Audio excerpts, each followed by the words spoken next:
पक्षाच्या अंतर्गत काही विषय आहेत संघटना बांधणीच्या संदर्भातले, त्याच्या संदर्भात चर्चा झाली. मला माहीत नाही, आता जेव्हा होतील तेव्हा होतील. पक्षाची जी बैठक होती ती अंतर्गत होती, त्याच्याबद्दलचे डिटेल्स मला तुमच्याशी शेअर नाही करता येणार. अमय खोपकर आमचे जे पदाधिकारी आहेत त्यांचा चित्रपट नुकताच प्रदर्शित झाला, ये रे ये रे पैसा. जाणीवपूर्वक त्यांच्यावर सूड उगवण्यासाठी काही मल्टिप्लेक्सेस असतील, काही असतील थिएटर्स, आणि जाणीवपूर्वक तो मराठी चित्रपट काढून त्या जागी हिंदी चित्रपट लावण्याचा घोळ घातलेला आहे.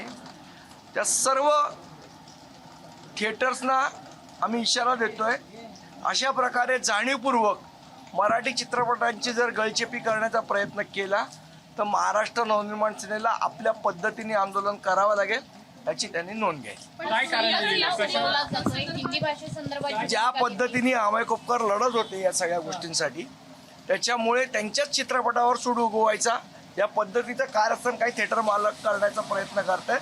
आमचा त्यांना इशारा आहे की त्यांनी योग्य वेळी टाळ्यावर यावं, नाही तर त्यांना टाळ्यावर कसं आणायचं ते आम्हाला व्यवस्थित माहिती.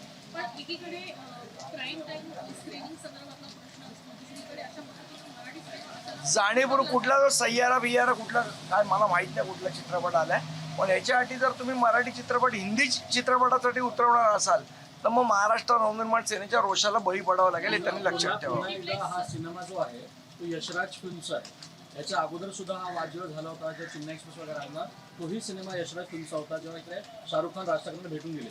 हा वाद पुन्हा एकदा उफाळून येतोय असं तुम्हाला वाटतंय का? तर निश्चितपणे मला माहीत नाही त्यांच्या पाठी त्यांची काय मंशा आहे ती, पण ज्या पद्धतीने तुम्ही जर एखाद्या मराठी चित्रपट निर्मात्याला टार्गेट करण्याचा प्रयत्न केला तर आम्ही निश्चितपणे ते खपवून घेणार.